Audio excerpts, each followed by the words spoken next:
was something very sad and frightened in her eyes. Knock, knock, knock, knock. Becka unbolted the door and opened it. It stuck slightly, and she had to give it an extra yank, but even then she only opened it a crack. "Rebecca Williams?" "Yes? I'm sorry to bother you at this time of evening, but there is someone—" She trailed off, pulling her cloak tighter as if fighting off a chill. "There is someone who needs your help." Becka fidgeted, eyeing the woman carefully. "Please," the woman insisted, "if I may come in for just a moment. It is most urgent." Becca's mind raced. Well, the woman hardly looked like a robber or a mugger. If worse came to worse, Becka could always scream and bring Scotty running downstairs. Besides, she couldn't shake the image of those eyes, tired, sad, frightened.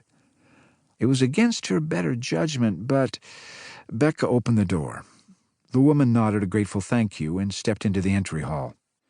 "You won't regret this, I assure you. My name is—" She broke off at the sound of a harsh little growl. Becka looked down. Muttley had his hackles up and was doing his best imitation of being ferocious. "Muttley," she scolded, "stop that!" The puppy growled again until Becka reached down and gave him a little thwack on the nose. He looked up at her and whined feebly. "I'm sorry," Becka said as she turned back to the woman. "That's not like him at all. He's usually so friendly."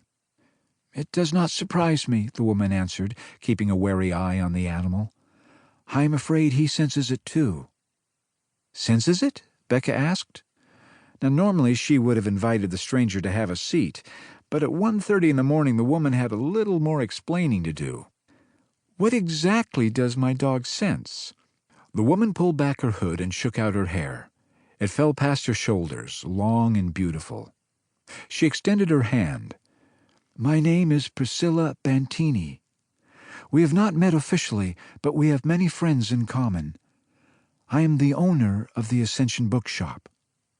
Becka sucked in her breath. The Ascension Lady. The woman who owned the New Age bookstore, who made the charms for her friends, who sponsored the kids in the society. Becka swallowed hard. She wasn't sure how to respond. The woman watched her carefully. "I know what you must think. However, I assure you I had nothing to do with the pranks the children have been playing on you." Pranks, Becka thought. I almost get hit by a train, and then I'm kidnapped by Satanists? Yeah, some pranks. The woman continued. "Someone desperately needs our help.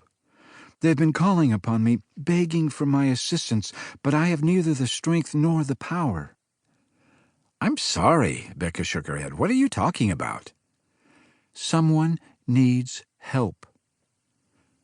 "What's that got to do with me?" "You have the strength and the power they need." Becka blinked. "What?" The woman spoke calmly and evenly. "As a Christian, as a disciple of Christ, you have both the strength and the power to help this person." Becka closed her eyes a moment. She had heard the Ascension Lady was weird, but she didn't know she was a total fruitcake. "You're going to have to run that past me again," she said. "There is a spirit, the soul of a deceased human, that is trapped in a mansion across town. It desperately wants to be free, to reach its resting place, but it cannot do so on its own. It needs your help." Becka scowled. "I'm not sure what you're—" "I know you disapprove of the source of my power, but this poor creature needs to be set free. Together, you and I can—" "What creature are you talking about?" "The one inhabiting the Hawthorne mansion across town. It is the spirit of a human, a victim of a tragic murder that is trapped there by negative energy. It desperately wants to be free." The woman's voice grew more urgent, her eyes more pleading. "The anniversary of its death will be here in just 3 days, and it is begging me, pleading with me to seek your help." Becka shook her head.